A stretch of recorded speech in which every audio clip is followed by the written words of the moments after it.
I do believe we are. Okay, good morning. Good morning.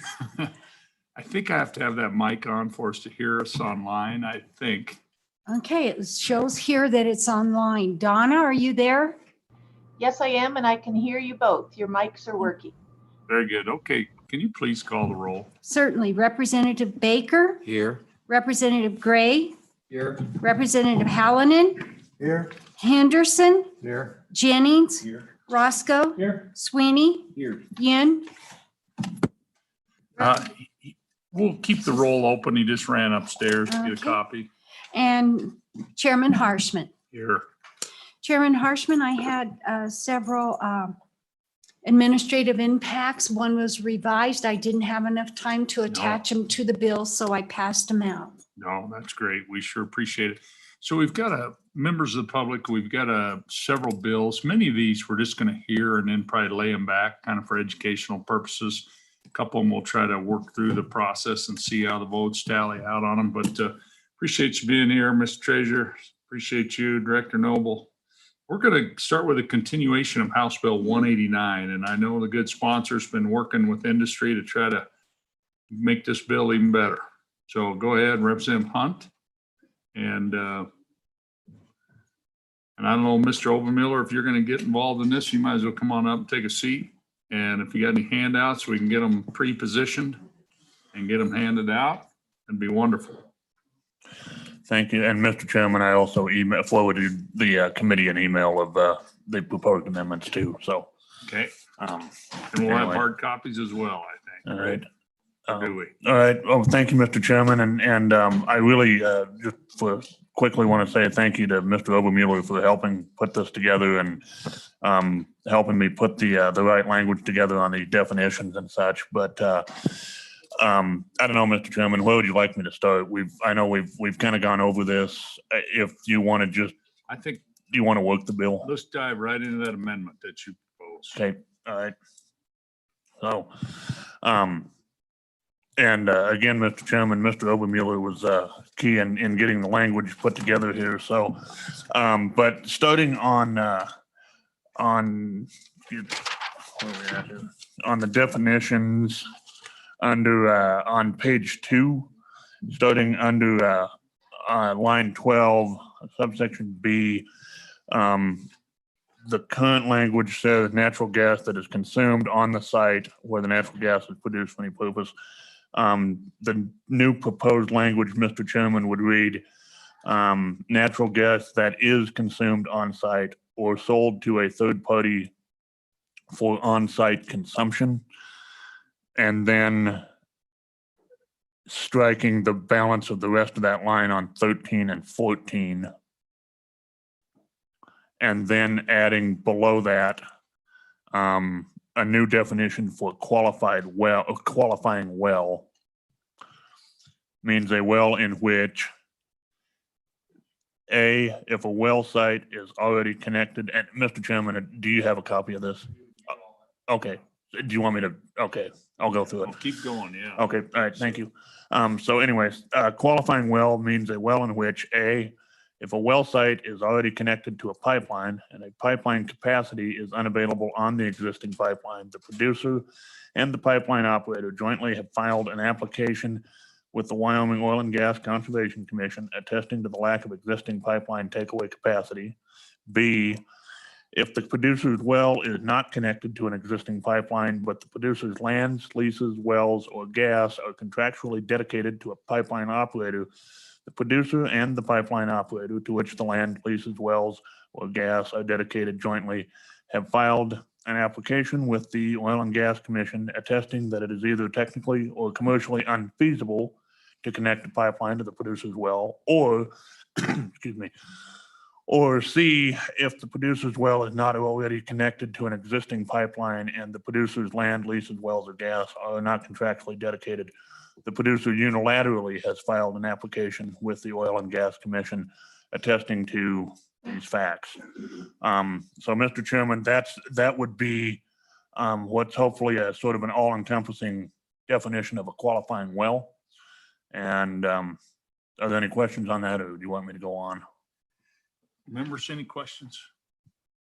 That's a big part of the fix. That's Appreciate it. it. Yeah, go ahead. Please. Yes, sir. continue. Committee, moving on down to, toward the bottom of page 2 on, under subsection B on the basis of tax, under Romanet 5, including after the, word transported on line 23, we're inserting or consumed subject to the definition in statute 39-14-201, Romanet 14B by a third party. And Okay. moving over to exemptions. So turning over to page 3, we're inserting a new subsection P under J. And Mr. Chairman saying that natural gas meeting the definition within statute, which if not for on-site consumption or sale would otherwise be vented or flared under the authority of the Oil and Gas Commission, has no value and is exempt from taxation if the natural gas is certified by the Oil and Gas Commission as to have originated from a qualifying well as has been defined above. Okay. And again, Mr. Chairman, I really like to thank Mr. Obermueller and his folks for helping work on this and the Oil and Gas Commission, because I'm not familiar with the industry. And so when it comes to these definitions, I'm putting a lot of faith with these guys to help put this together, because this is out of my scopes. Well, and you're trying to find the right balance, because there are uses where we generate more production. We want to continue that and not harm that. Mr. Obermiller?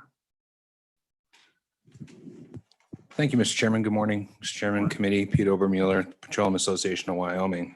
Appreciate Representative Hunt working on this with us and all of you for your patience while we worked it out. It's always seems to be the case. It's not quite as easy as it seems when we start. So I think, Mr. Chairman, a couple things. First, I think Director Noble might have some comments about this. The more that we delved into current statute and the intentions of the author and the committee, the more it seems like current statute might cover almost all of this, except for the exemption part. Director Noble will talk more about that, but be that as it Victor, why may, don't you come on up and get staged here, and then we'll save a little time. Go ahead. Yeah, be that as it may, if the committee wants to move forward, this was the direction that we ended up after a lot of work with the Oil and Gas Conservation Commission and a number of my members. So really, I think it's relatively self-explanatory. Representative Hunt did a pretty good job, but basically we're trying to set up this sort of tiered structure where we want to create a level playing field for purchasers of gas in terms of in relative to the taxes paid, regardless of what you're purchasing it for. If you're purchasing it for carrying it away in a pipeline, that shouldn't be at a higher tax rate than if you're purchasing it for crypto mining, if they both exist. So that's for that very wordy definition of qualifying well. And quite frankly, what that will do, Mr. Chairman, is that's almost verbatim with a couple of tweaks for Wyoming specific purposes of what North Dakota is doing. Almost the exact same thing about setting up that system where the producer and the pipeline would go to the commission and say, there's just not technical feasibility for takeaway. So that creates this situation where you have this sort of stranded well where venting or flaring could happen. And sometimes does.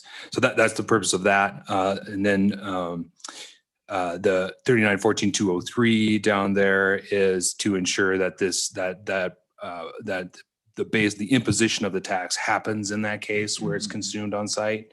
And this is where Director Noble might be able to have an opinion. And then finally, Mr. Chairman, the exemptions, you'll see there on the handout you have that J is actually, that's all current statute. Mhm. Tried to take everything out of J. And the reason for that, and to Representative Sweeney's primary interest here, is we didn't want any changes in this bill to affect any exemptions already received for things like self-generation of electricity for purposes of more production and that sort of thing. So, so that's why it adds this. It's sort of a little bit counterintuitive. It adds another exemption, but that's actually narrowing language. It narrows the exemption just to that situation where there's no takeaway capacity, and it would otherwise be vented or flared on application to the OGCC, and then it's not taxed in that case. Very good. Okay, thank you. Any questions, Mr. Obermiller? Okay, appreciate it. Director Noble, can you make this work? Morning, Mr. Chairman, members of the committee. I'm Dan Noble, Director of the Department of Revenue. Yes, we can make it work. One of the things that I guess I like about the bill is it kind of further clarifies. Well, I guess I'm not actually sure if the intent of this language originally was to actually create an exemption for something that's already exempt under statute. In other words, the venting and flaring of gas, as long as it's authorized by the WOGCC, is exempt today.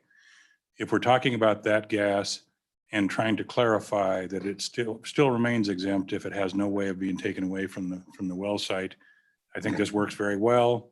One of the things that I did note here is that number one, it wasn't an attempt to exempt anything. It was an attempt to clarify the taxation of this process.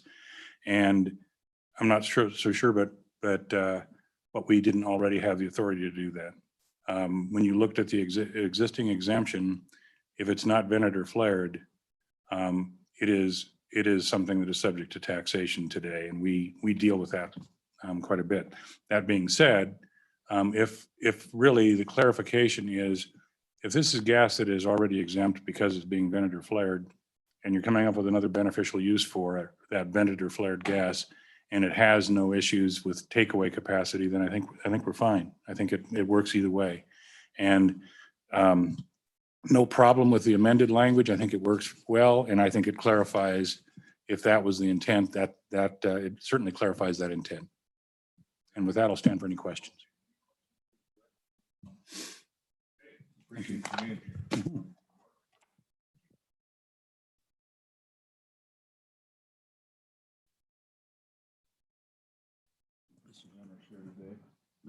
Okay, Representative Sweeney and then Representative Yen, and then we're going to move to any public comment. Thank you, Mr. Chairman. So hearing both the director's testimony and Petroleum Association, I still believe I've got a conflict on this one, but I'm really not hearing the reason that this bill should move forward. Yes, I hear the clarifications and all of that, but are we making things ultimately too complex to get the job done? Director, why don't you take that? Mr. Chairman, Representative Sweeney, I believe the way it's drafted in the amendment, I think it clarifies what the intent was. And that's really a policy issue for the legislature. If they wish to take a product that is currently exempt because it is useless, in other words, it's worthless, it's being vented and flared into the air, and utilizing it for a beneficial purpose, it's up to the legislature to decide whether that should be taxable or exempt. I think this does clarify that. If the intent is for it to remain exempt, I think it clarifies that issue. And it also carves out a portion of it that says, look, if it is something that is going to be going down a pipeline, there is a way to get it away from the well site. This doesn't really apply. It's really for gas that is stranded, if you will. And I believe that is the intent, and it seems to clarify that very issue. Now, the question remains, if it was the intent to tax it, then, because of the fact that it's no longer vented or flared, we already have that authority. So that's really a policy decision for the legislature to make. And I think that's the conundrum associated with this. If the idea is for this to remain an exempt commodity because of the fact that worthless by the very nature of that it's vented or flared, then that's probably an issue for the legislature to decide.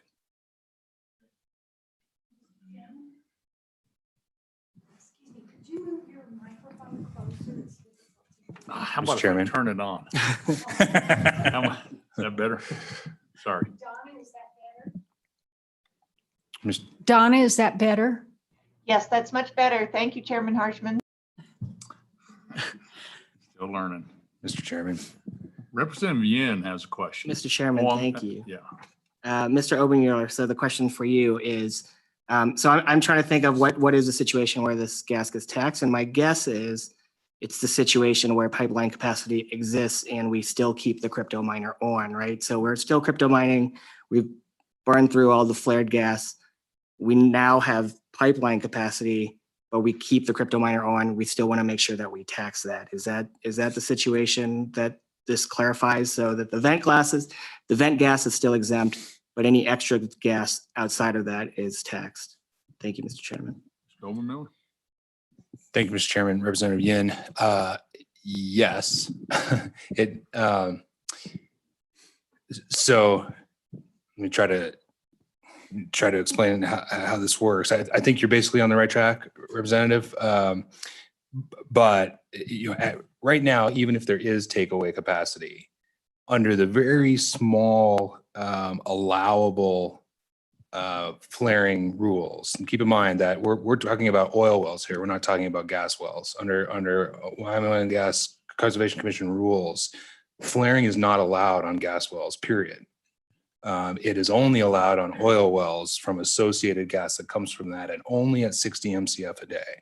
So first of all of this is really important to talk about how little flaring actually takes place in Wyoming. It's very, very small volumes, number one. So anyway, to the extent that we can make that even smaller, great. But I just want to make sure that we're not, we're talking about small volumes, just number one. So to your point though, that 60 MCF a day of flaring is authorized even if there is takeaway capacity. So that would continue, and that's pretty small volume. What happens is if there's not takeaway capacity, there's not other ways to deal with associated gas, then producers have the authority or the ability to go to the commission and by application seek greater than that. And they do that on the occasion when there's not the ability to take away. So in that case, what the bill does in that case is what the amendment does is would exempt it in that case. Now, when it would be taxed is when a producer has a choice basically of who to sell the gas to at the wellhead, a pipeline or crypto or whatever else is out there we're not thinking of. And in that case, in general, it's better for them to sell it than to even use the 60 MCF because they get some value for that, even if it's taxed, which is why we support the taxing part of it at that point. We're making a sale at that point, and the severance tax should kick in. Does that get close to answering your question? And Mr. Chairman, if you don't mind, I want to tackle Representative Sweeney's too about the complication. So my belief is, after really looking through the statute, particularly 39-14-203, the imposition of tax, and read through that whole thing, Director Noble's department, I think, has the authority to tax basically in every case. In the case of when it's sold to a third party and moves down the pipeline, that's very clear. And even in the case if it's sold before that time, it gives the department several options of how to value it and how to tax it at that point, including working with the producer on how to tax it. So all of that authority exists on taxing right now. The crypto mining we're experiencing is just so new. I don't know that it's happened just because it's so new. So the taxation part, I think, is solid. The exemption part is not. So that, to Director Noble's point, in terms of a policy position of this committee and the legislature, is, if you want to move forward on belt and suspenders taxation, great. The exemption part rides along there. Otherwise, the taxation part is already in statute. It's my opinion on it, and I won't speak for Director Noble. Okay, very good. Follow up. Just a quick one. My concern with this. Because we have two major manufacturers in Casper. Mosier being lead and Mesa, and generating electricity to run the wells and help with production. Sooner or later, Director Noble is going to retire. And the unintended consequences, hopefully not while I'm in the legislature, that he'll retire, but somebody else may read this differently, and Oil and Gas Commission may read it differently. And I worry about the unintended consequences is my concern, and to not do harm to the industry. So thank you. Mr. Chairman, Go ahead. I can't argue with that. There is potentially unintended consequences. Wouldn't you agree? So, I would, Yeah. Mr. Chairman. Director, do you, Mr. Chairman, have you seen that bill, Director, where you can't retire? Mr. Chairman, I vetoed that bill. Actually, I've got a few years. I guess the unintended consequences always exist. Whenever you change a law, there are creative folks out there that typically look at it differently than you would. And that's always a possibility. If really what we're attempting to do is to try to clarify what purposes and what uses we want for gas that is useless or worthless, if you will, and find a beneficial use for it. I think you accomplished it with this bill. If really all you were attempting to do as it relates to this legislation is to make sure that we tax it, I think we already have the ability to do that. So really, the ball is in the legislature's court as it relates to whether this is a good idea or not. I think, and I'm not speaking as a director here, I'm speaking as a citizen. If you're going to throw something away and if you can find a beneficial use for it, it probably makes sense to do so. So that's me as Joe citizen, as opposed to an appointed official. But as it relates to the policy, that is certainly within your realm and not mine. I will administer it either way. And if we have to defend it, we'll defend it too. So that's really where I'm at with it. I'd like to move to if there's any public comment on this, for or against, and I think everybody understands, and then we'll work the bill. And any further, not seeing any, is there any online? No, Mr. Chairman, if you want to instruct those in the Zoom waiting room to raise their hand, I could admit them. Yeah, if there's anybody out there wants to give some very brief comments, because I think we have 7 bills today. I have one hand up. Okay, we'll take that hand. Please admit them. I'm admitting Marcy Kindred. Okay.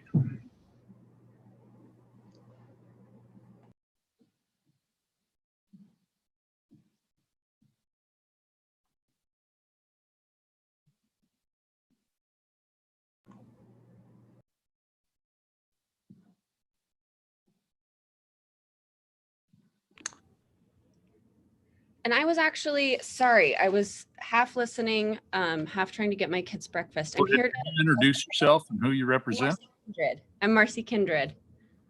I'm here in Cheyenne, Wyoming, House District 8. And I was hoping to testify about Medicaid. Have we gotten to that yet? You know, it'll probably be tonight, actually. Okay. It'll be carried over. So thank you so much. Yeah. Yeah, thank you. Any other? Okay, I think they're seeing no testimony. Members, I don't think we've taken a motion even yet on this bill, or have we? Somebody remind me. I don't think we have. Okay, is there, members, what's your pleasure? It's been moved by Representative Henderson, seconded by Representative Roscoe. Okay, working the bill. Are there amendments? Representative Yin? Mr. Chairman, I'll move the proposed amendment brought to us today. Okay, is there a second to the proposed amendment that we just went over? I'll second that. Okay, and any further discussion? Question on the amendment. All those in favor say aye. Aye. Opposed? Okay, that amendment's been adopted. Are there further amendments to the bill? Okay, no further amendments to the bill. Sensing you're ready to vote, seeing no one wanting to comment, question, can you please call the roll? Motion is due pass on House Bill 189 as amended. Representatives Baker, No. Gray, No. Hallinan, No. Henderson, Aye. Jennings, Roscoe, Aye. Sweeney, Conflict. Yin. Aye. Mr. Chairman. Aye. Mr. Chairman, we have 4 ayes, 4 noes, and 1 conflict. Didn't go. Well, that bill is kind of stalled out in committee. And as you know, Representative Hunt, that's not the end of the line. You can always make a motion on the floor. Okay. Well, thank you, Mr. Chairman. Yeah, well, Committee, for thank your you. time. I apologize for all that work, but Oh, that's I all thought right. that would be a, Thank you. okay, appreciate it. Thank you. Okay.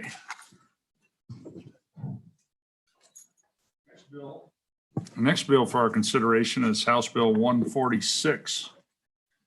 Personal property depreciation. Representative Fortner's here. Representative, why don't you take us, good morning, and take us through your bill.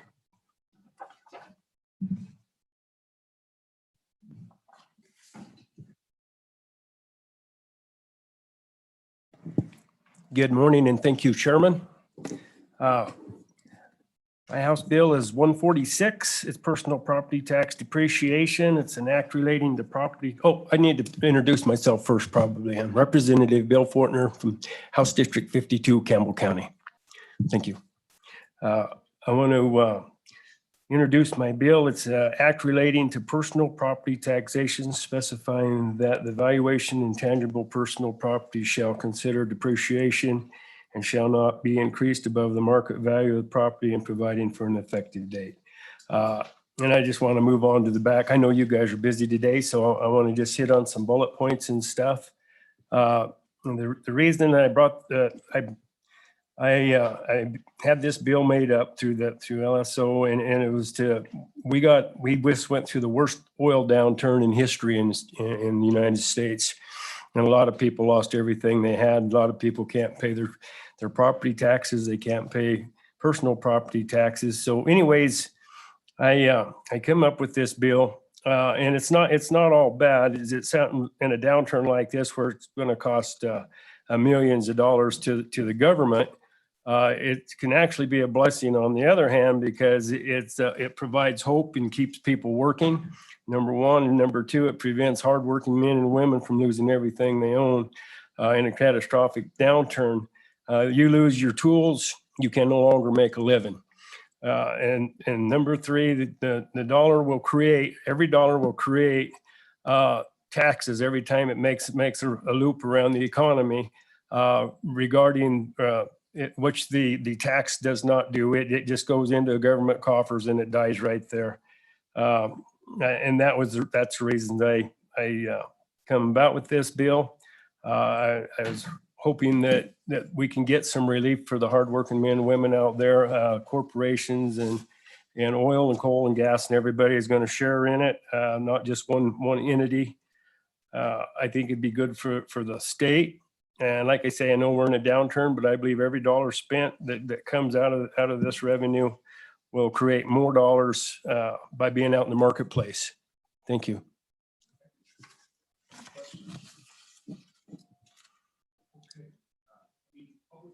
Actually, any comment from the executive branch or turn my mic on again? Any comment from the executive branch or Director Noble or anyone? And then we'll move to public comment.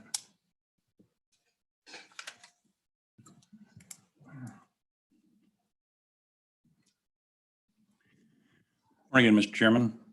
Dan Noble, Director of Department of Revenue. I looked at this bill and recognized intent, obviously. I think the concern that we have And this is, as the states and the counties, assessor's job is to value at fair market value. And removing some of the tools associated with developing what fair market value is problematic, but it does obviously create some certainty as it relates to what that value is going to be. If you're looking at depreciated value, there are some questions that need to be answered as to what that will actually be. Do you depreciate until you reach a salvage value? Do you, and does a salvage value actually represent the fair market value of that product? That's really the concern we have with it. Certainly understand the intent, but I think one of the concerns we have from this is, okay, if we're supposed to value at fair market value, there are tools that are being taken away that are used to do just that. What is the value in use? What are the effective age of certain types of tangible personal property? Those are the issues that we have to address. And this basically leaves it at depreciation, and whether there's a floor or not is not even addressed here. I think it really needs to be something that we recognize. There is value associated with this. What is the fair market value? That's something that is faced by the assessors every single day. And I think this takes away some of those tools. That's our only concern with it. And with that, I'll stand for any questions you may have. Okay. Question of Director Representative Baker. Thank you, Mr. Chairman and Director. Could you just quickly go over the depreciation standard now for personal property? Go ahead, Director. Mr. Chairman, Representative Baker, as it stands right now, we'll depreciate a piece of personal property. I believe that the floor is either 15 or 20%, and the issue becomes, does that represent fair market value? I mean, that's obviously a decision, a policy decision for the legislature, but you got to recognize that the Constitution wants us to value it at full value as defined by the legislature.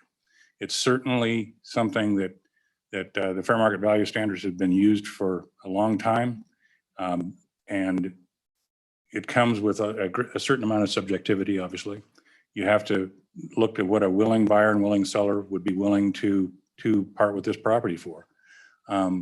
Is that an exact science? Obviously not. What the tools that are being removed are things that are used to represent that there is significant value associated with something is still being used. But that being said, it is a policy decision, obviously, for the legislature to determine. We're just concerned that it takes away some of the tools that are used to establish what fair market value is. Okay, Representative Sweeney. Thank you, Mr. Chairman. So this reaches over, this isn't just agriculture, this is oil and gas.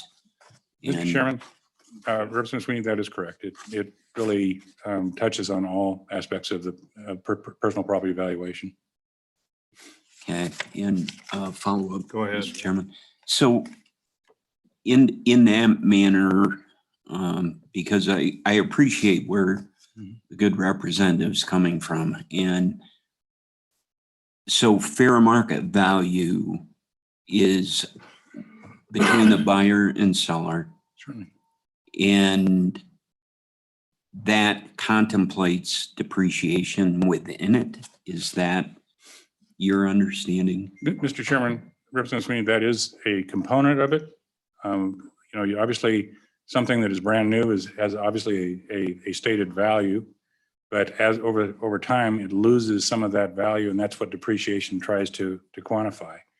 The other component of that is, what value does it have in use, and how do you structure that and trend it? Is it worth more in an environment where inflation has taken place over a 20-year period? Certainly. I mean, everything obviously will increase with value over time, even if it's fully depreciated. Something that's fully depreciated will continue to inflate in value. And I think that's some of the things that we're trying to address when it comes to how we value personal property today. And quite frankly, that's the tools that I'm talking about, is how do you structure the real value of something that may be 15 to 20 years old, when in fact there has been 15 to 20 years worth of inflation during that time frame. So dollars today are not worth as much as dollars were 20 years ago. But there's more of them, if you will. Sure. I guess my question, Director, too, is not every state taxes property like we do, like this. And instead they institute like a corporate income tax or, I mean, because some of these things we do are almost kind of anti-business, where you could have like a corporate income tax would be more, because really it kind of discourages in some ways updating your property and getting new tools but anyway, any comments on what some of our neighbors are doing or those? Mr. Chairman, there are actually states that don't tax personal property at all. They leave it off the books and they depend on other areas of taxation to deal with that. Either they tax real property at a higher value or they have other taxes such as an income tax. One of the knocks on any property tax is the fact that you pay it whether you make income or not. And that's really speaks to Representative Fortner's concern, is that whether or not you're making an income or not, you still owe the property tax. That's always been an issue. Always. But it is something that it is the way we're currently structured. As it relates to property taxes, I believe there's another bill that creates a de minimis threshold for when you actually have to start reporting it.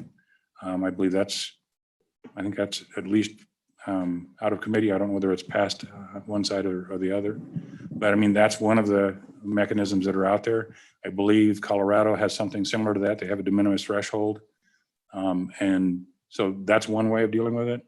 How you choose to value this obviously is your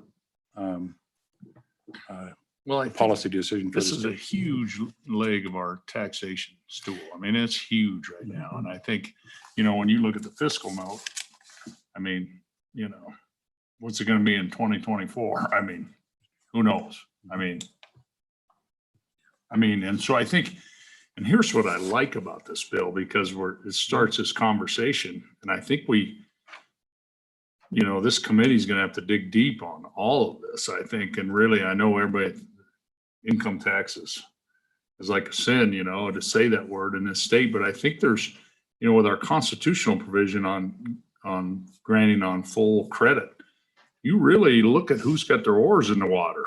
I mean, who's really paying the tax in this state? And I think there's ways where you could get rid of this tax and institute a corporate income tax to help small guys out there. They don't lose their tools and they're not going to make that threshold. They're paying enough tax already.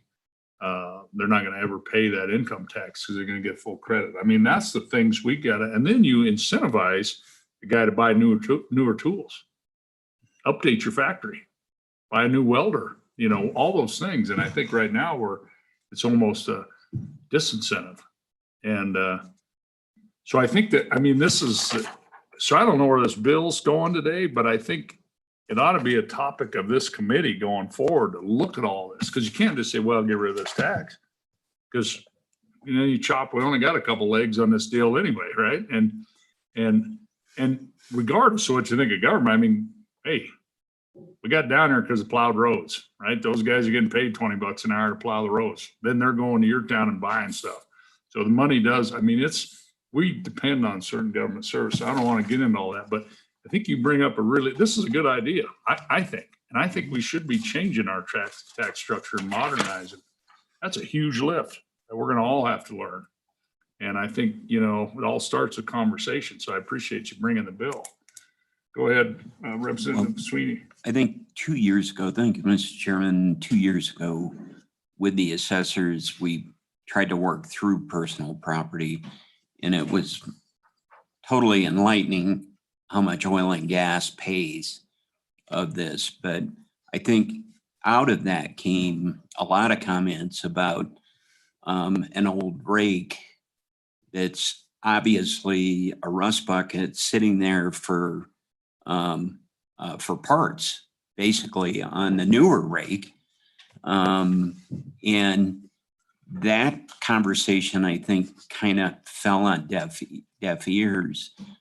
And on how the assessor could go onto the property and say, well, how come that's not on the list? So I guess my question is, would there be a way to look at some of these things in a different light as far as different categories without being discriminatory? Mr. Chairman, quite frankly, the bill before you is doing just that. The idea obviously is to say that depreciation is what is going to be utilized in order to determine the value of specific tangible personal property or personal property. And that's not foreign. We do that today as it relates to the price of your automobile. We utilize, the registration fees are actually done in lieu of property tax. And we start off with taxing you on, I believe, 65% of the fair market value as defined in statute. And I think it's associated with the trim level of the vehicle and that sort of thing, kind of complicated. And that depreciates, if you will, over a 5-year period, I believe, to a floor of 15% of the value. And then that's multiplied by 3% to approximate the property tax value for your personal vehicle. So it isn't unheard of in statute. It's already done, but it is something that you got to recognize when we're talking about the other personal property. The tools that are being mentioned here are things that are utilized by the assessors today to try to come to the fair market value. Is it perfect? Mr. Chairman, the entire process, if you talk about valuation of property, is a statistical exercise in trying to value 400,000 parcels of land and real property across the state. You're utilizing a methodology to try to get as close as you can to what the fair market value is. I'm just pointing out that by this bill attempts to remove some of those tools, and that's really a decision, obviously, for the legislature to make, because you define what full value represents, and that's all I'm saying is that those tools would be removed from the quiver, if you will.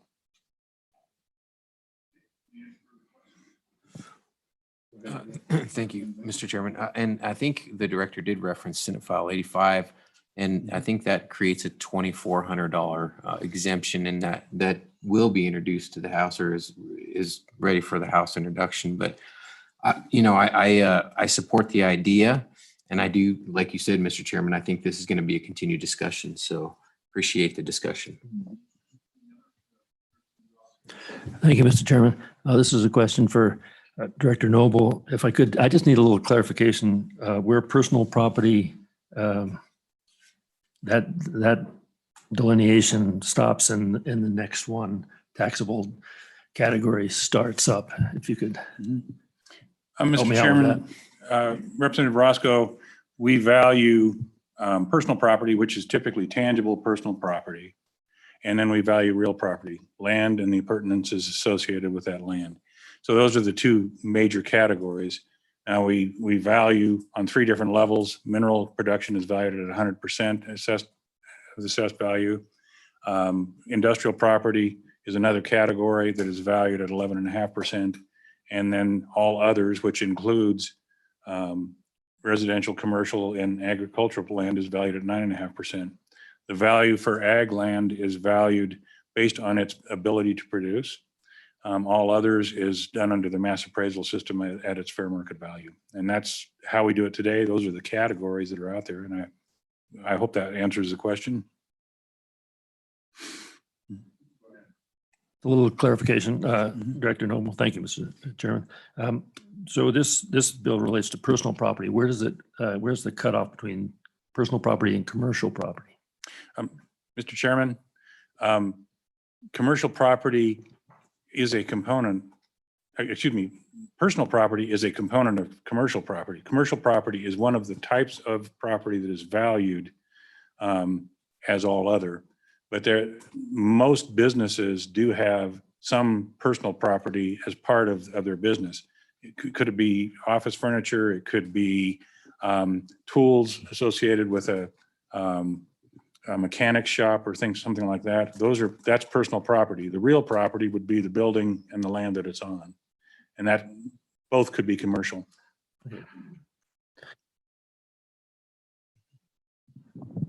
Further questions? Okay, thank you, gentlemen. Are there members of the public that would like to comment on this bill?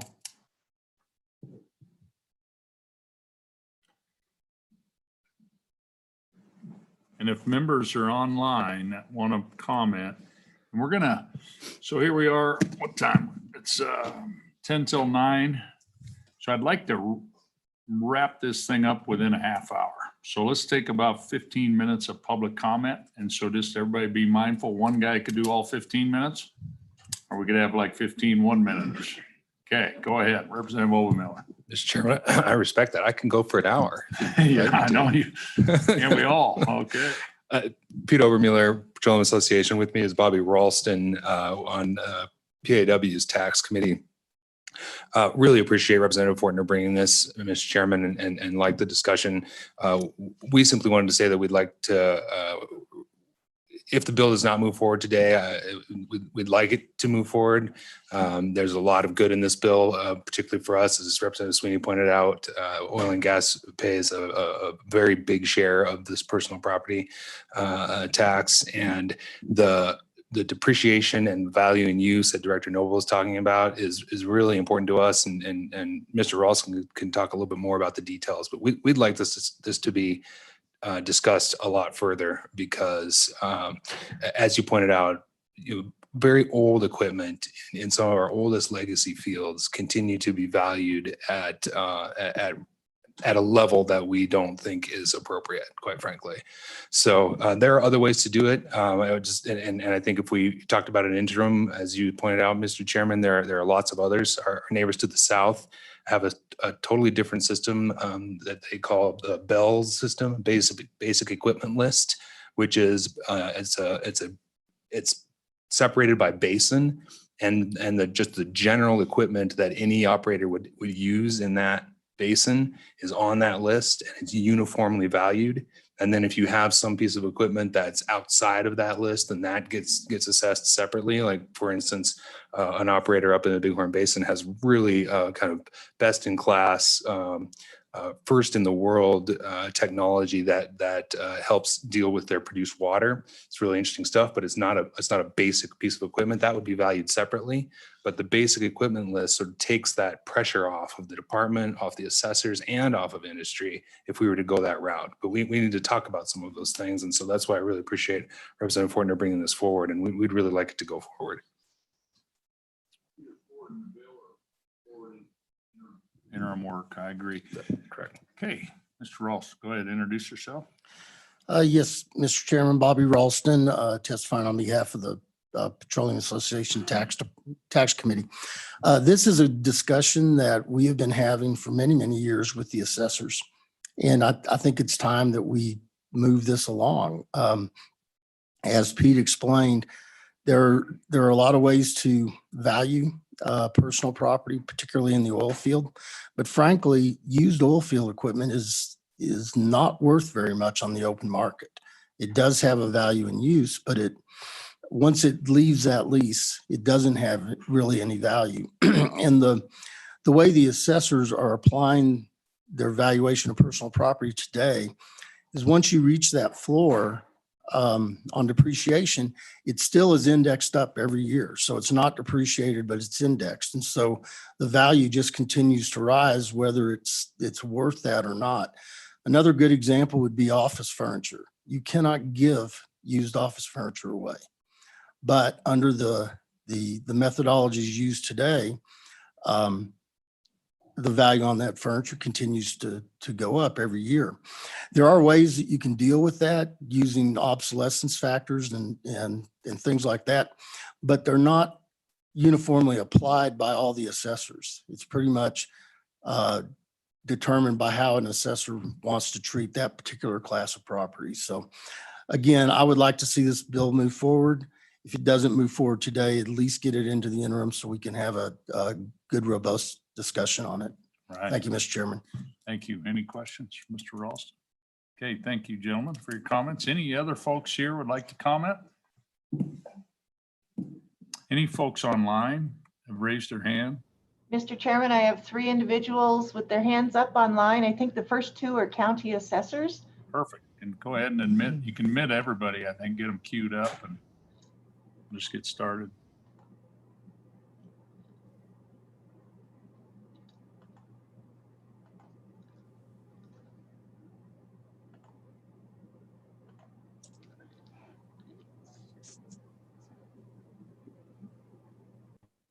Good morning. Good morning. We can hear you. Go ahead. Introduce yourself. Pat Meyer, Park County Assessor. Yeah, I have a few comments on this. I'll try to make it as brief as possible on how personal property, a little informative stuff. There's 3 approaches to value: the income approach, the market comparison approach, and the cost approach. Now, the income approach is the least applicability for personal property. So nobody really uses that. The sales comparison approach, well, we don't get sales information on these things, very seldom. So 90% of the stuff. So we use the cost approach. It is the most applicable. We've been using it since even before we went on to fair market value. And now the thing we have to, that comes up is value in exchange and value in use. 90% of personal property is value in use. It's because to explain value in exchange is the definition of market value. It's the amount an informed purchaser would offer for personal property under given market conditions. Well, that doesn't really happen very often. So we're more looking at value in use. Value in use is the value applied to furniture, fixtures, and equipment as installed and in use for the generation of income and performing its function. So what we actually do is we trend money up and we depreciate it down. We don't go any lower than 20%, but at one time in the early 90s, we didn't go below 40% good. So we have a gain there. And you have to consider maintenance on equipment. A lot of that, they say it's old, but not really. You have to, and oil and gas is a perfect example. You have to maintain that equipment. And that equipment, we don't get the maintenance records for that. I mean, we still get sometimes a 1975 motor. Well, it's not a 1975 motor. It's been redone, reworked, and so forth. Now, if you think on a self-reporting state, I mean, we trend up and we depreciate down. That does not mean that's what you're going to get for it on the open market. It just doesn't happen, but it is a uniform way. The courts, we've gone to court over the same issue 21 times, and the courts always say in these cases, this court has consistently required only a rational method equally applied to all property, which results in essential fairness. So there it is right there. So when sometimes we've had some appeals on oil and gas companies where they buy the field and they allocate maybe 3% of the sale to the equipment. But we can't do it that way. It's not fair. It's not equal. We don't know how they got that percentage. So we have to continually do the uniform approach, which trending and depreciating is. You can't depreciate stuff down to zero because it has no value when it's working and it's in use. And we don't know how well this has been maintained. I mean, I use a perfect example of a bit large grill I used to cook on a deck of a restaurant, and it was in 1992. We're still using that grill for catering. I just did a wedding 2 weeks ago. It's that same 1992 grill, but we had to replace burners. We've done the grills and so forth. We've maintained it. What we could get on it on the open market, I have no idea, because we don't get that kind of sales information. So it's a rational thing. Last year, we did try to do a bill, the exemption bill, and that was for $35,000. And everybody was going to get that, $3,300 assessed. So we would have got rid of, well over half of our accounts. Right now, we have 38,441 personal property accounts. Out of those 6,000 accounts account for 96% of all the value. That's your oil and gas personal property is 45%. So all your big guys are paying the personal property tax. The rest of them are not, it's not much. Now, when we talk about getting rid of the personal property tax, you have to remember that's $134 million in, that's the taxes we raised from personal property. So to get rid of it, you'd really have to open up your discussion for what are you going to replace it with. Right now, there's 14 states that don't have personal property taxes, but they've found another way to make up for that. You can't. So, Wyoming right now cannot give up 134 million. So we're kind of at a standstill there. Senate File 85, which you're going to hear, that has the de minimis, the limit. Yeah, that's $2,400. That's for people that taxes are $15 and under. They wouldn't have to report anymore, or ever so often. The chances are we've got so many. We've got over 300 people that pay less than $1 a tax. So that isn't really working out. I think we should go back to the table. I do think the trending is a problem, along with the not getting the maintenance on equipment. I don't think we should be trending up with we could go back to the table on that. I'm certainly willing, but right now this bill, we can't depreciate it down to zero and say it's no good anymore. And we can't find the value in exchange per se. We are valuing in use, and the courts approve it, the legislation approves it. We've been doing the exact same thing since the early 80s, like I said, before we went to market value in 1989. And with that, I'll just keep this brief. I look forward to moving and talking about this topic again in the future. And with that, I'd answer any questions. Okay, very good. Thank you. Questions? Okay. Well, appreciate you being on, and we've got about another 10 minutes or so of public comment. Looks like we have 3. So between the 3 of you, 10 minutes. Who would like to go first?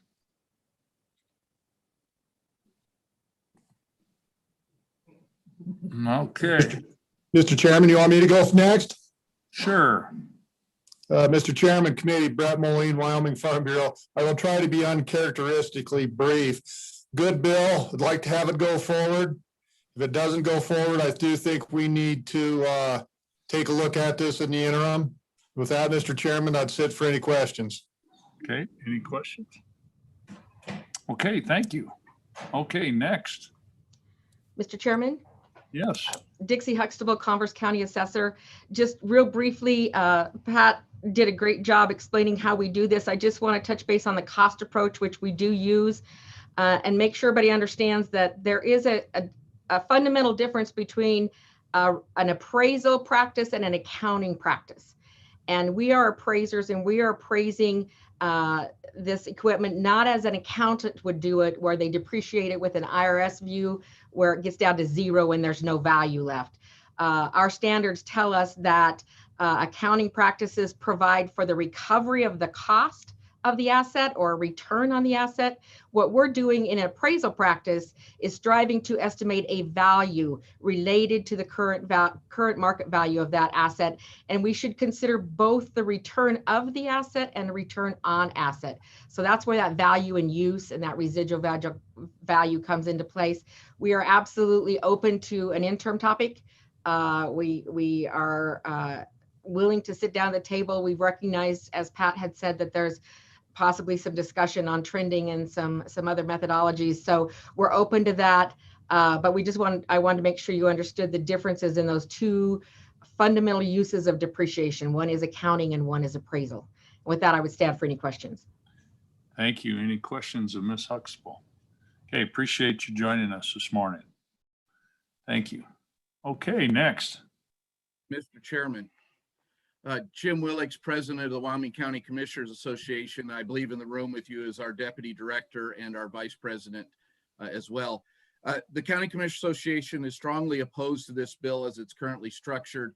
I think the Chairman, you pointed out, it's a much broader discussion than this bill in isolation on how we need to proceed forward. As always, as this becomes an interim topic, the Commissioners Association will be an integral part of the discussion moving forward. But I think to single this out like it is premature and has consequences that are bigger than just this bill. And as you pointed out, Mr. Chairman, we really need to look at our entire structure and what is the right way, not piecemeal bits and pieces of it. So we do stand opposed, but we also stand ready to come to the table if this proceeds forward as an interim topic.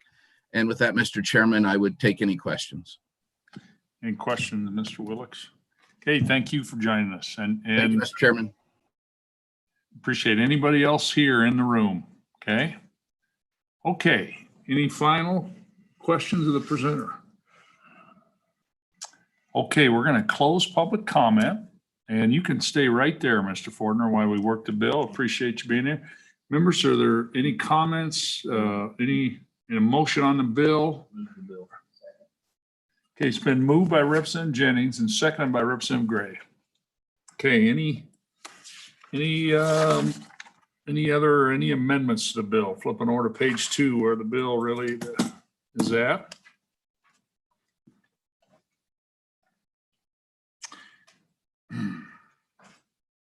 Okay, any amendments? Okay, question is being called. Can we please call roll? Motion is do pass. And I'll just say this before, I'm going to just make a quick comment. I don't want to use a lot of time, but regardless of what happens with this bill, whether it passes here, passes, it doesn't, I think this is a really huge topic. And I think we got to bring this forward as part of our whole structure. It's messed up. I mean, it's way back in the last century. And we got to get moving forward. So regardless, appreciate you bringing the bill. And it's for all of our education, right, as we move this forward and keep moving. So, okay. So thank you. Please call the roll. Do pass on House Bill 146. Representatives Baker, Aye. Gray, Aye. Hallinan, Aye. Henderson, No. Jennings, Aye. Roscoe, No. Sweeney, Aye. Yin. No, Was that a no, sir? no, that's correct. It's a no. And Mr. Chairman? I'll vote aye. Mr. Chairman, we have 6 ayes, 3 noes, the noes being Representatives Henderson, Roscoe, and Yin. Okay, and I think we'll, as we watch this, regardless of what happens, and I'll tell all the public that, I mean, it's, we're going to talk about this a lot, and I think we have to. And so as our whole structure, so appreciate it. Okay, thank you. Thank you, Mr. Chairman. Thank you, gentlemen. Thanks for your time.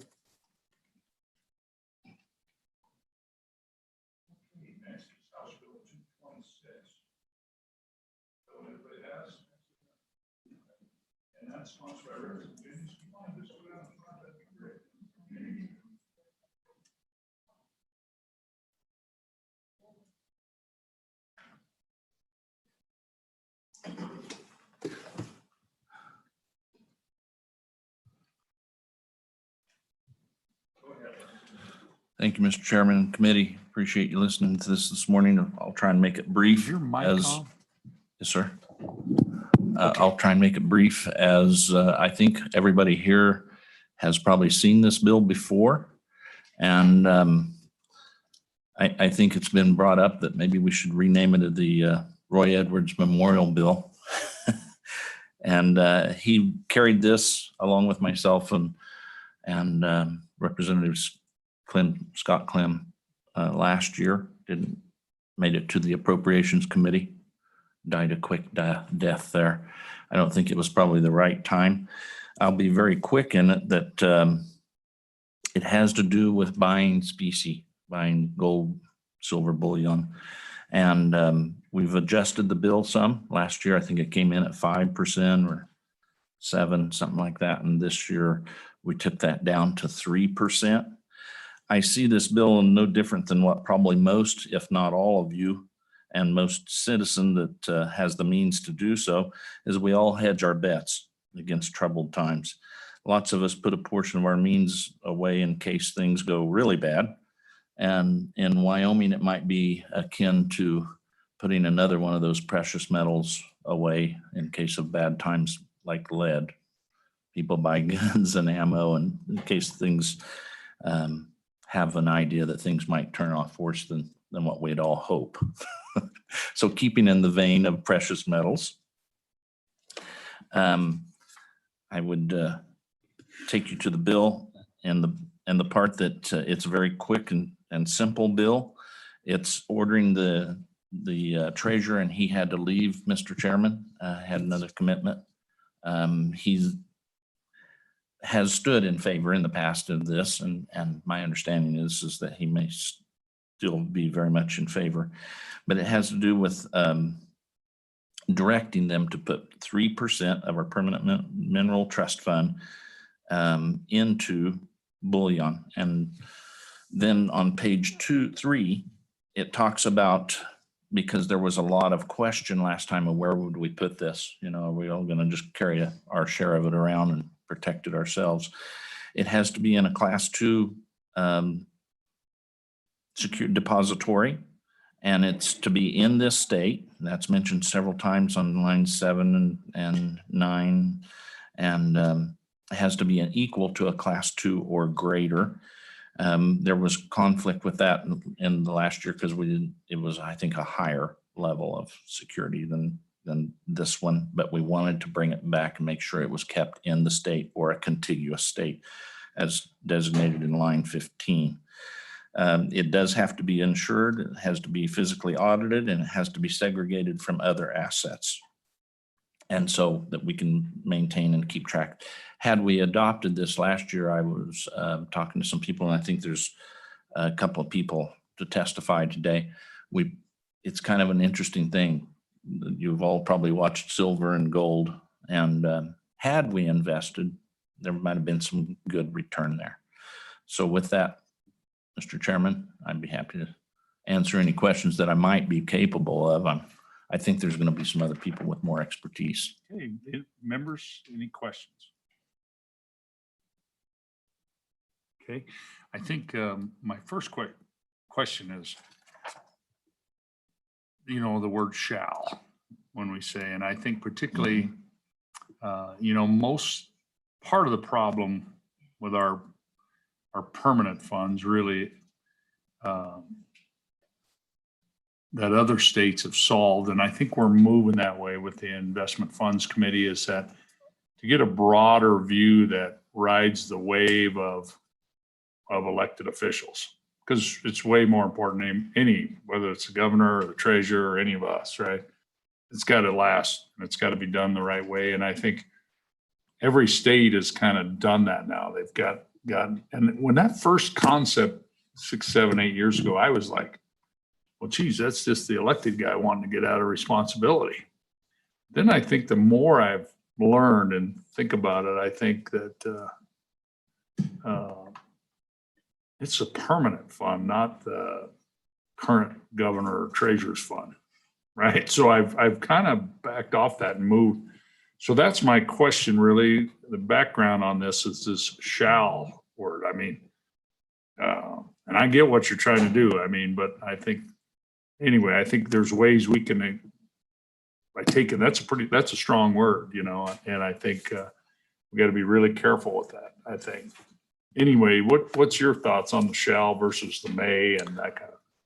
Well, Mr. Chairman, with the attempting to put security in there for the long haul, I think, and you're only securing 3%. So you're not going to be telling him everything up and down, sell, buy, and all that. So I think that I'm okay with the shall because it's a small amount and it's over the long haul. Okay, very good. Representative Ian? Thank you, Mr. Chairman. So I'm looking at the fiscal note, and clearly there isn't one at the moment. Do you know how much a class 2 storage facility would cost on an annual basis? I was wondering that myself. I don't think our vaults we just refurbished would work. The old days. Thank you, Mr. Chairman. Representative Yin, I actually don't, but I know we do have some testimony of some people that are in very that good. field. Good. Any question? Representative Hallinan. Thank you, Mr. Chairman. Representative Jennings, is the 3%, is that required to be held at all times, or what if the price of gold went up to very high number and the treasurer wanted to sell half of it, get it down to 1.5%? Could he do that? Question. Good question, Mr. Chairman and Representative Hallinan. I think there is some latitude in that. The bottom goal, and I think that's somewhat talked to about where it is required, the time calculated from the first day of the fiscal year. So I think there is a little bit of room in there, but there wouldn't be a lot, because what you're trying to do is hedge your bets that if things go really bad, that you would have specie in holding. Now, I think that you could at that point, and that might be something that we would need to amend into this. I think that you could have a way of dealing with that in a little quicker time. I think we should. But the goal is still to purchase and hold, have in holding. Representative Yin has a question. Thank you, Mr. Chairman. So one more question. Which is a follow-up kind of, I think, to Representative Hallinan. If the price of gold dropped, so our 3% that we purchased is no longer 3% of the permanent mineral trust fund, does that mean we have to then buy more gold if the price of gold drops? Thank you, Mr. Chairman. Okay, go ahead. Thank you, Mr. Chairman. So I think in my mind of bringing this and without speaking, Mr. Representative Edwards, from former times of looking at this, I think that you would look at it somewhat like we do with stocks. I think when stocks go down, we don't always then turn around and have to buy more. And so I think the calculation in there from the date of first date of the fiscal year, I think it could do that, and that might be something that we would need to amend and change a little bit. Thank you, Mr. Chairman. So in possibly to you, Mr. Chairman, this relates to only the Permanent Mineral Trust Fund. And is there a number currently, like, is that 9 billion, 10 billion? I think the treasurer's January 1st market value is about 8.7 billion. Okay, thank you. If I remember right, just working off a failing memory. Any other questions? Yeah, I think we're ready for public comment. Any folks here?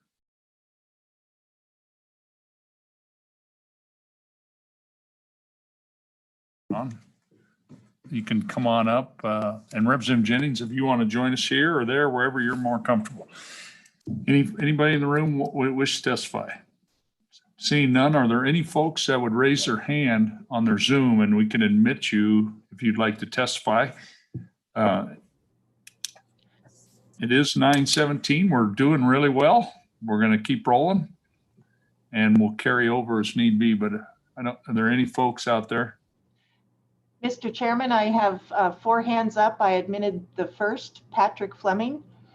Very good. And I think you can probably start admitting others too, and then I think it helps queue up that thing. It'll save us a little time. And Will do. Can you see us and hear us, Mr. Fleming? Yes, Mr. Chairman, I can. Go ahead. The floor is yours. Please introduce yourself. Thank you, Mr. Chairman. My name is Patrick Fleming. I'm the CIO for the State Treasurer's Office. Just a couple overview questions that I would like to, or comments that I'd like to make.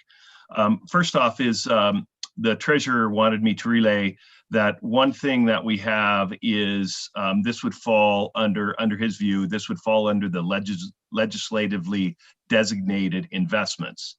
That is maximum of $1 billion by statute. And right now we're slightly over 900 odd million in commitments. So as the bill stands now, that would not fall under that category as the Treasurer's Office looks at it, just FYI. The other point that I'd like to make, I've made numerous comments to this committee before, on asset allocation, that is something that the SLIB board is in control of when we're looking at investments. We are in the process right now of looking at our asset allocation.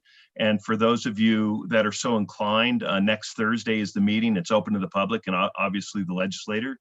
And we'd love to have you join and opine upon some of your thoughts if you were so inclined to think that gold would be a great investment. We just recently did our asset allocation and we did look at gold. And, you know, this is from an investment funds perspective, not my own, but we think gold has some wonderful attributes. But some of the issues that are problematic for gold is one of the first statute we have is the highest risk adjusted return. So when you look at gold's return versus its volatility, there are other asset classes that the investment funds committee deemed more appropriate than gold that had, one, a very high correlation to inflation, negative correlation to the dollar and so forth, that had a better risk adjusted return.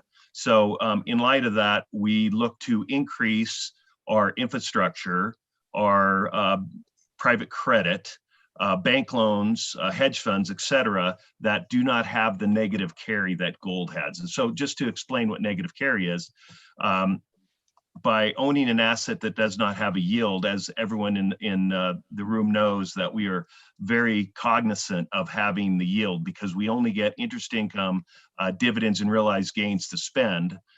And so this is extremely important in our asset allocation decision.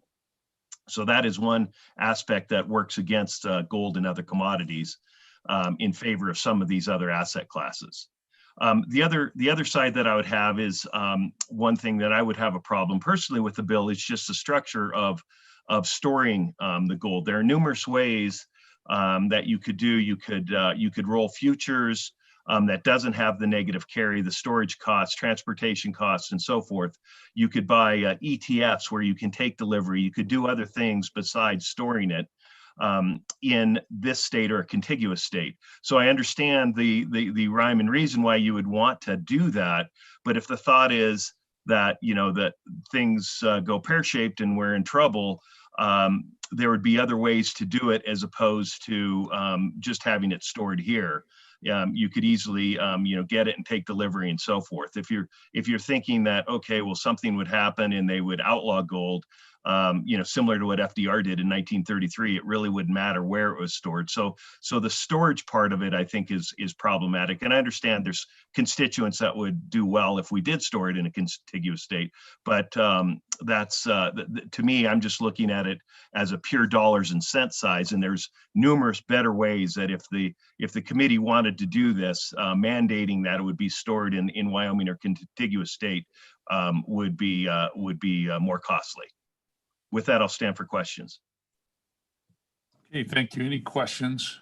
Chief Investment Officer, Representative Gray. Thank you, Mr. Chairman. Mr. Fleming, you know, my question relates to the possibility of a sovereign debt crisis. We saw these at the beginning of the last decade. It was uncharted territory, you know, I think in the modern sovereign debt world. And anyway, it was an interesting moment. What is your plan in the event of a sovereign debt crisis in the United States? Do you have a procedure that you would put in place in 24 to 48 hours in case that happened? Mr. Chairman, Representative Gray. Yeah, the Treasurer has worked very hard and looked at numerous ways with our investment funds committee and so forth to have the liquidity that would be needed. So if you're referencing that the US government treasury securities that we own, which are now deemed to be the most liquid, best, you know, the gold standard of funds, if those would be deemed that the US government would default on its debt, then that is a very problematic scenario. And there's not a scenario that we have that you would be able to redeem. If the US government defaulted on its debt, then the vast majority of our assets would be problematic. It would be problematic to get funds in a short-term order from that. Wouldn't that be true though for most of the world? Mr. Chairman, the world would, we'd have some very, very significant problems throughout the world if that was the case. Okay, Vice Chairman Henderson. Thank you, Mr. Chairman. Just a quick question, if you would, please.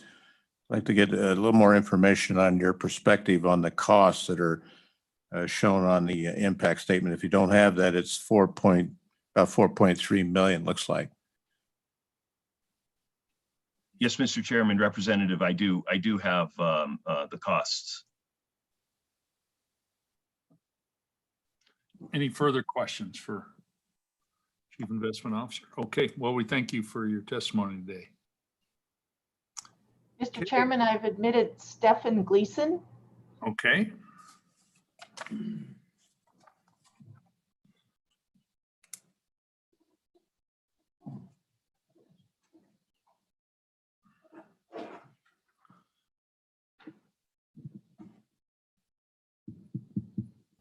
I think you can. Okay, I think I was able to unmute. This is Stephen Gleason. Okay, Stephen, we cannot see you. Okay. Camera on. And Let's then see. We can hear you. And then Okay, here we go. you are. And then just introduce yourself, where you're from. And Yes, sir. Mr. Chairman, my name is Stephen Gleason. tell you our time is pretty short, so you keep it under a couple minutes. I'd sure appreciate it. Thank you. Okay. Well, I appreciate the opportunity to address the committee. My name is Stephen Gleason, Mr. Chairman. I'm the president of a company called Money Metals Exchange. We're one of the largest precious metals dealers in the country, and we also operate one of the at least four qualifying depositories in a contiguous state to Wyoming in Idaho. The state legislature has recognized already that gold and silver are special and different.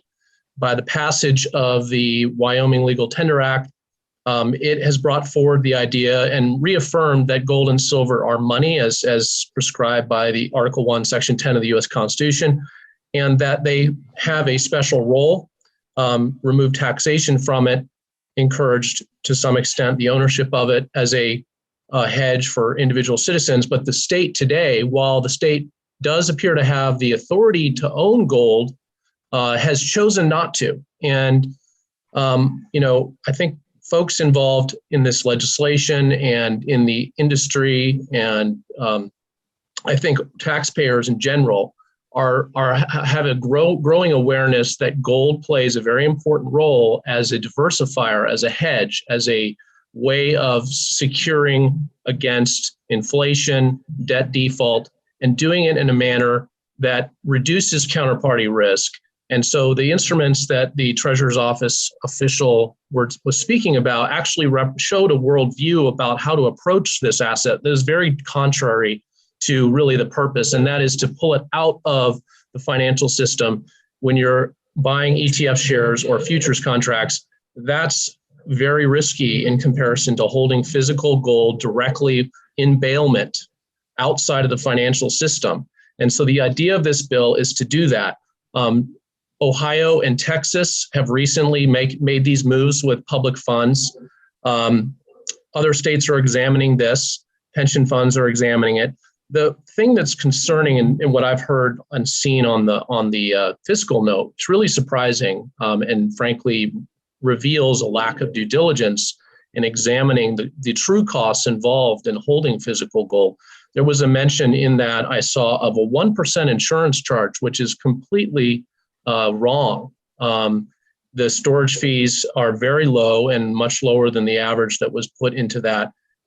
You're talking 20 to 30 basis points. So there is a negative carry if you don't do something like gold bonds or leases, where you could get a yield on physical gold. But just holding it is a very low cost, 20 to 30 basis points, and that includes insurance. So the fiscal impact statement of $4 million is really way off by orders of magnitude. We're talking probably closer to $500,000 to secure $200 million of physical gold. And that includes insurance. So I wanted to mention that because that was a little surprising. So at the end of the day, I think, this bill is about hedging against systemic risk and offering a secure asset that does, and I'm not sure where the comments about it not having a risk adjusted return. There's a report that was submitted to the committee by the United Precious Metals Association, and I think also Keith Weiner from Monetary Metals that looked at and showed and demonstrated how having a small physical gold component actually increases return on a risk-adjusted basis, and it's because it's a non-correlating asset, and it's very different. And so, in the sense that Wyoming has no exposure whatsoever, even through ETFs, which have counterparty risk, or futures contracts, which is really kind of a paper instrument, is totally different, but no exposure at all when you have in the Mineral Trust Fund $8 billion and way more in some of the other funds in total. I think that's a very significant risk. And so this bill tries to address that. And we would obviously support it. We'd be supportive of any process in helping to research and present options that are realistic to the Treasurer's Office on this. Okay, very good. We appreciate your testimony. Any questions? Okay, Mr. Gleason, appreciate you joining us. Okay, next. Thank you. Mr. Chairman, I've admitted Lawrence Hilton. Hey, good morning. Good morning.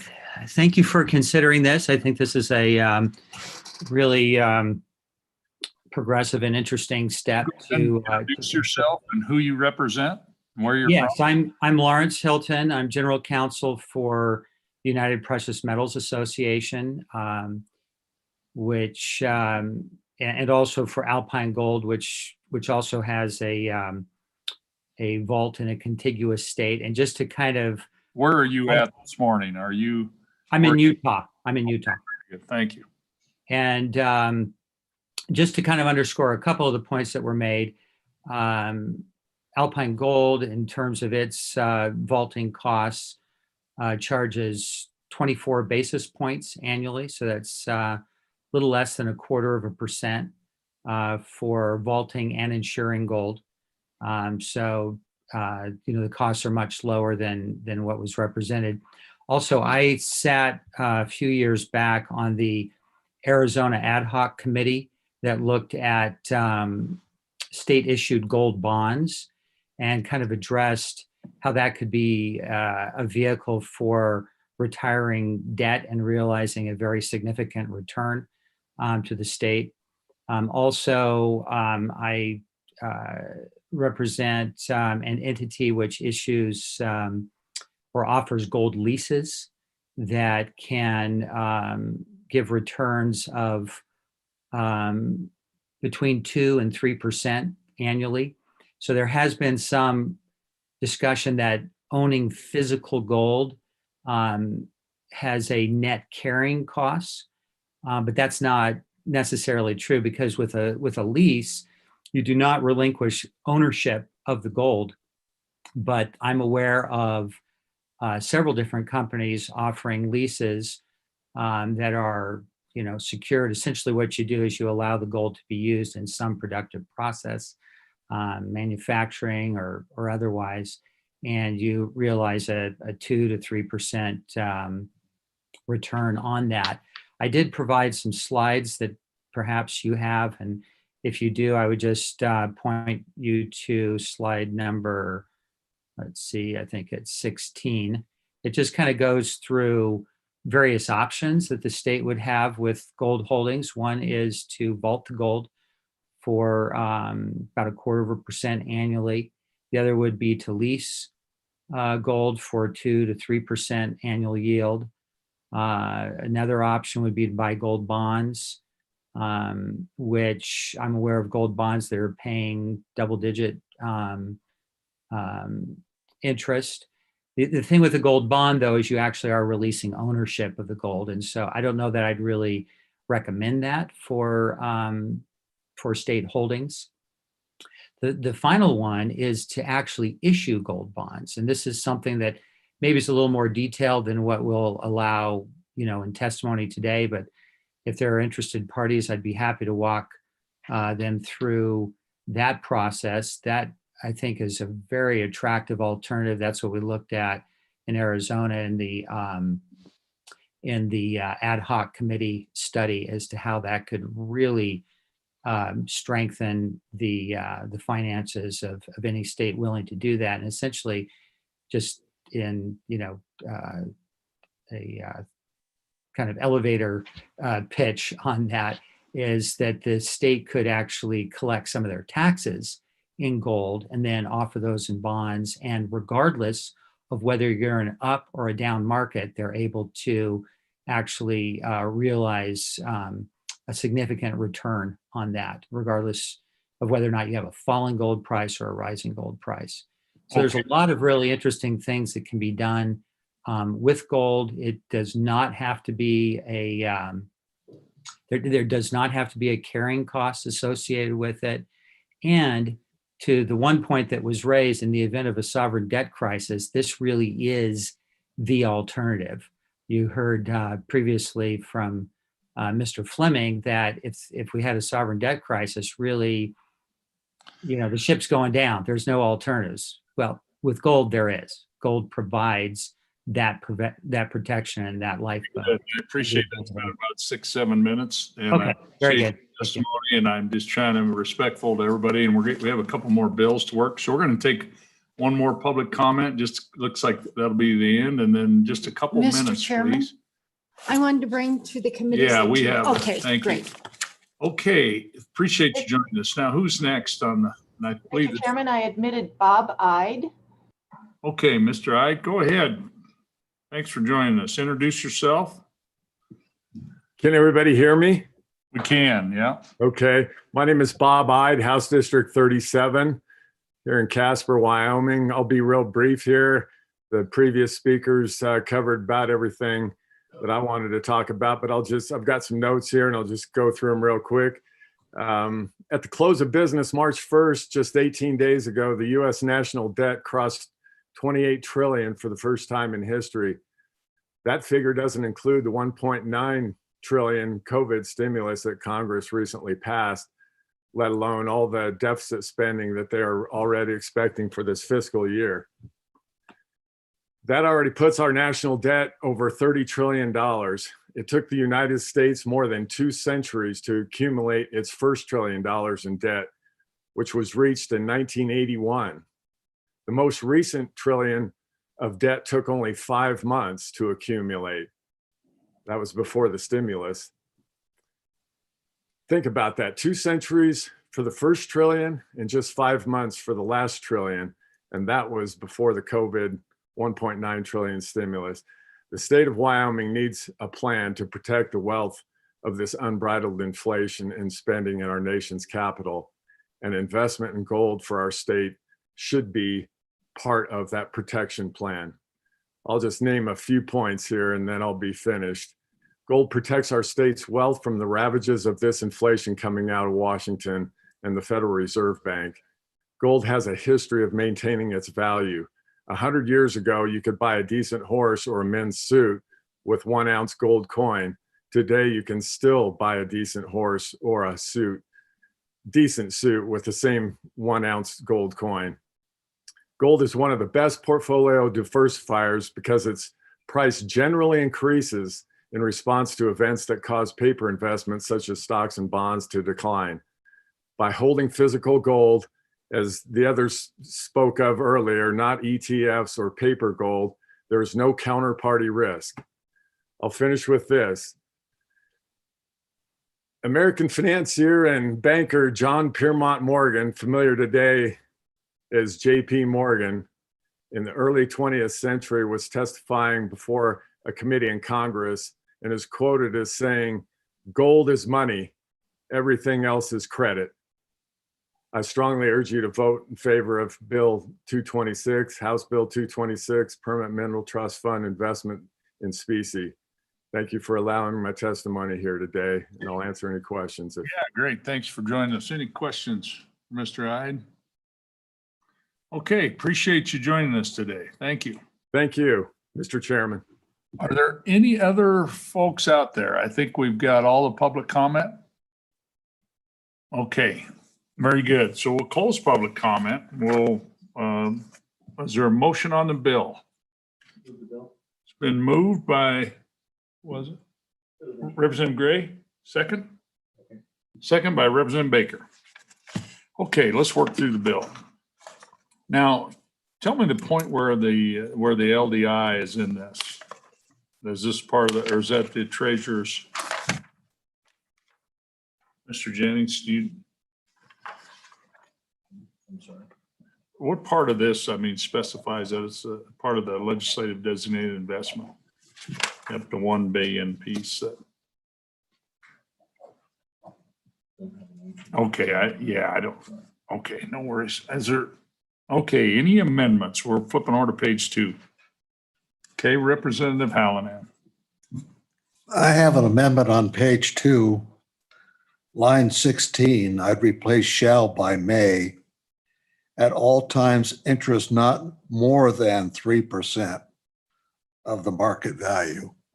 Okay. I do that because there may be times when we'd want to sell this gold, or we might want to take advantage of a high price that gold would represent. And I think if it was always kept at 3%, we'd not be able to do that. So that's the reason for the amendment, Mr. Chairman. Okay, there's seconded by Representative Sweeney. Okay, any more discussion on the amendment? Representative Gray. Thank you, Mr. Chairman. I understand what the good representative is doing, what he's saying with that in terms of being able to sell it, but I think that amendment turns it into totally discretionary. And so maybe there's another way to do the language that we could work on for the floor, but it totally changes the bill to where it's pretty much the status quo. They can do that anyway. So I'm going to be voting no on this, but I think there's some language we could put in there to give some discretion to sell at certain points, but I think this totally changes the bill to the point where it's pretty much the status quo. Thank you. Okay, any other discussion?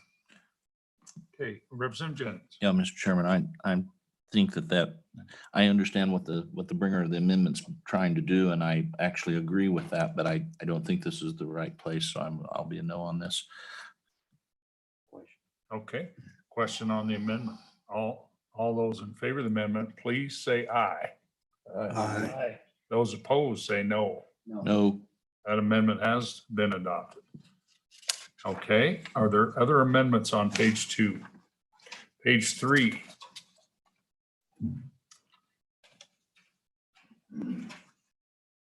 Page 3, any amendments?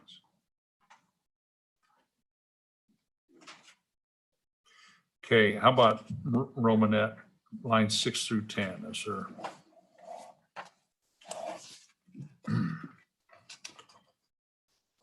Any interest in any of that? Okay. Representative Hallinan. I don't have. Oh, okay. Okay, any further amendments on the bill? Okay, I think we're ready for a vote on the bill. Members, are you ready? Okay, the motion is due pass. House Bill 226 as amended. Representatives Baker, Aye. Gray, Aye. Hallinan, Aye. Henderson, No. Jennings, Aye. Roscoe, No. Sweeney, No. Ian. No. Mr. Chairman, we have a tie. Yeah, no. Yes, we do have a tie. You're voting no. I'm voting no. Thank you, sir. That's what I said, no. We I have said. 4 ayes, 5 noes, the ayes being Representatives Baker, Gray, Hallinan, and Jennings. Okay, thank you so much. Okay. The next bill for our consideration is tax on unearned income, House Bill 138. Now, this is a big bill, and we're going to make this real short because I know your plan for this bill is what, Mr. Schwartz? Appreciate you bringing it to us. What's your plan today? Thank you, Mr. Chairman. My plan was to go through it in about 60 seconds, and then hopefully it would be considered as an interim topic. Okay, very good. So, Mr. Schwartz, appreciate you bringing this bill and your work on it. Thank you, Mr. Chairman. So to go through it in the minute, I said, fundamentally what it does, it says that if you have unearned income, which would be capital gains, interest and dividends in excess of $200,000 in 1 year, then you would be required to file a return on that. The tax on it would be 4%. Understand, though, that with the constitutional tax credits that are stipulated, it would be, in fact, it would then go to about $1 million before you would have to pay any tax on it. So with our Constitution, and just refer, so folks who might be watching on the Zoom, our Constitution. Article 15, Section 18 states that any tax, you will get credit for taxes you have paid. That was put on in the 70s. That was a constitutional amendment adopted in the 70s. And you said that's a credit. Yes, it's not a deduction. You don't deduct it from your income. You deduct it from the taxes owed. And that. So I think just so, and I'm really, for folks who are watching, really too, it's really an important distinction. I mean, we all pay taxes. We all know the difference between a credit and a deduction, and this is a credit. Correct, Mr. Chairman.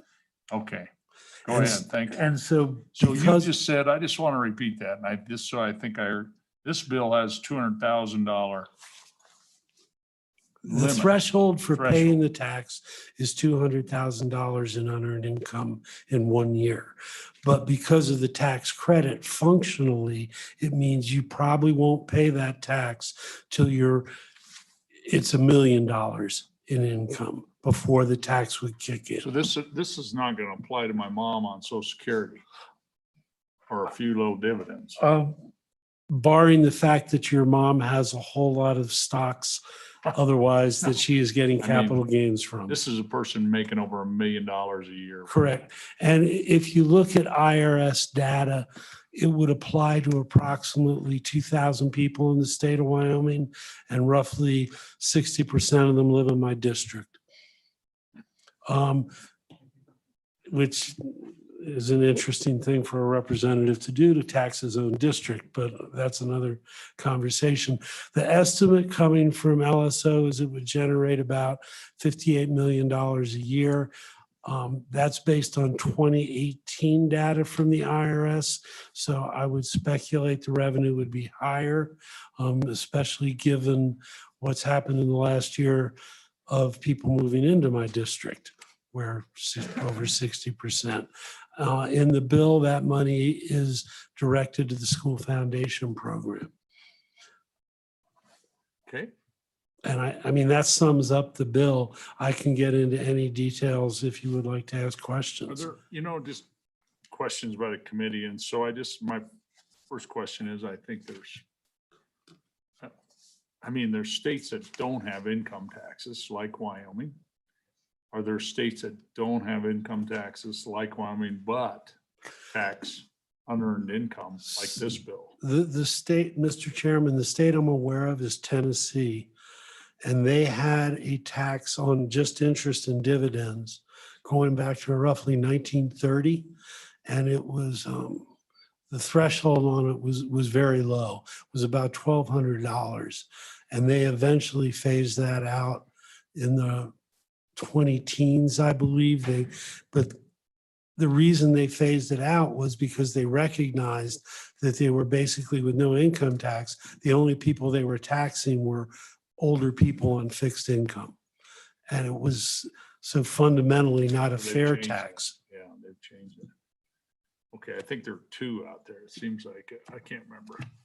We'll learn all that. Okay, good. Any other questions out there? Representative Roscoe. Thank you, Mr. Chairman. Representative Schwartz, since we operate in the same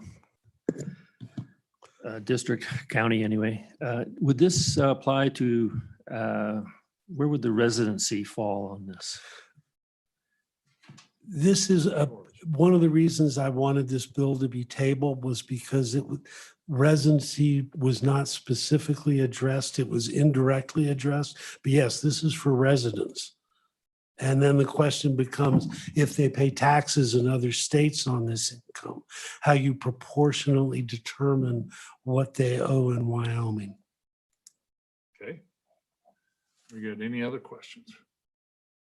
Okay, so what would you'd like us now? Anything else you'd like to, because we're going to table this bill, man. That would be my preference. That'd be your preference. Are there any folks here who'd like to just add to the discussion? So here's our time is 9:49. I think we just have 3 bills that we're going to carry over so we can finish up with this bill. Is anybody here in the room wants to add to this discussion? Not seeing it. Any folks on Zoom that would like to add to this discussion? And then we'll go ahead and table this bill. Nobody with their hand up on the Zoom. Mr. Chairman, I don't see anyone with their hand up. Okay. Well, Mr. Schwartz, appreciate you bringing this to us, and it's all part of this whole broader subject we need to continue to talk about. Thank you, Mr. Chairman, and I thank you and the committee for your time this morning. Okay, thank you.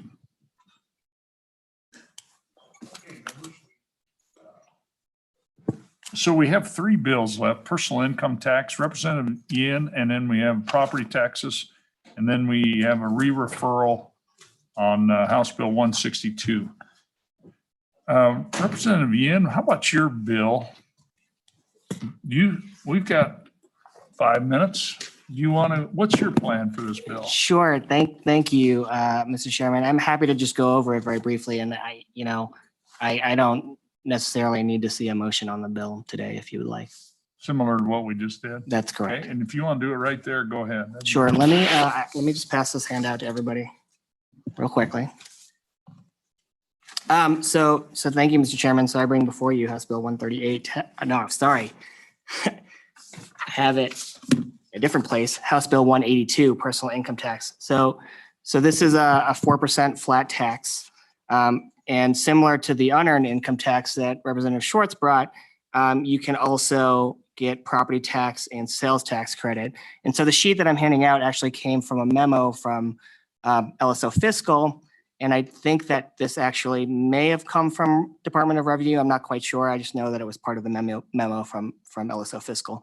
And it shows what the property tax what the income tax would bring in for each income tax bracket, essentially, as well as what the tax credit would be and what the actual tax rate would be after your property and sales tax credit. So it kind of becomes a U shape. I brought forward the 4% flat just to have the conversation on what a 4% flat tax looks like, because I think we have a large organization that has cornerstones, and this is to help match what those cornerstones may look like in a certain definition of what equitable might be seen as.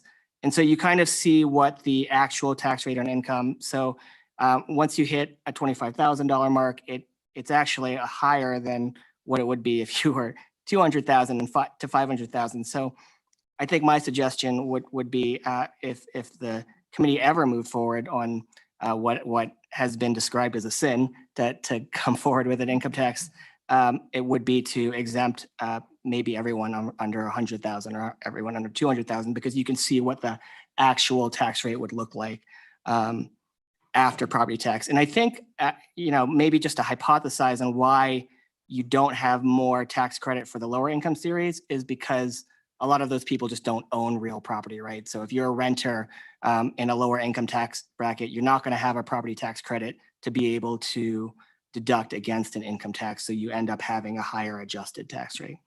And with that, I mean, I don't think I really particularly need to go through the bill. It's really to more have a conversation on what it would bring in. Even if you deducted everyone under 100,000, you still end up with 200 million in income tax that could go straight to the school foundation program.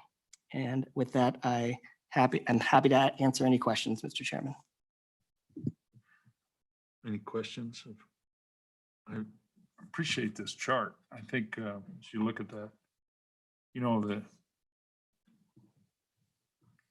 the article 15, 18 in our Constitution, some people have complained about that, but I think it might actually, I mean, it takes into account who's got their oars in the water and who's paying the tax. So I think in some ways we can use that, but I think Representative Sweeney has a question.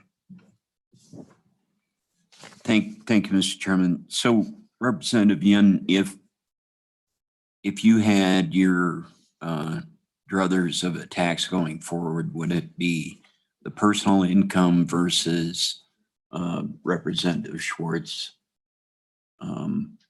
concept? Go ahead.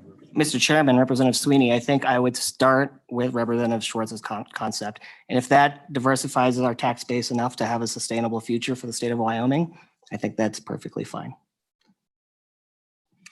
You know, Wyoming's got such a unique, because our median income is so changed because of one county. I mean, really is. And when you look at our median income and then you look at this chart, you can see it. I mean, 126 million, basically, well over a third of that is folks $1 million or more. Is that how when I look at the brown shaded chart at 2.7%? So really unbelievable. It's really amazing what's happened in our state in the last few decades. Okay, any other discussion? I think these are all going to be discussions we're going to, as we get to become really good friends over the next 9 months. Okay, Vice Chair Henderson. Thank you, Mr. Chairman. And Representative, I think this is a very interesting area to look into. Going back to what we talked about earlier in terms of the other piece of this, in terms of our overall tax pie. But could you give a little bit more information on which area would you feel, you mentioned a figure, but frankly, I mean, if we look at the median income of most of the folks in Wyoming, and you think about, well, where we are now and where we like to get to, and say in the next 5-10 years, people coming up through college, getting their first job, getting their career going, whatnot. So could you give a little more information just briefly on how you came up with where you'd cut it off? Go ahead. Then we're going to wrap this up. We're going Great. to head on out. Thank you, Mr. Chairman, Representative Henderson. Yeah, I mean, I think ultimately it's to make sure that people below the median income aren't hurt and simultaneously allowing them to have more of an opportunity to move up in the income ladder to the point where they can contribute more to the state of Wyoming. And once they have had that opportunity to work their way up the income ladder, then I'm happy to have them contribute more to the state. Thank you, Mr. Chairman. Well, further that discussion. So that bill will be tabled. Appreciate your work on it. Members, we will meet again on adjournment. We have a couple bills left. Thank you.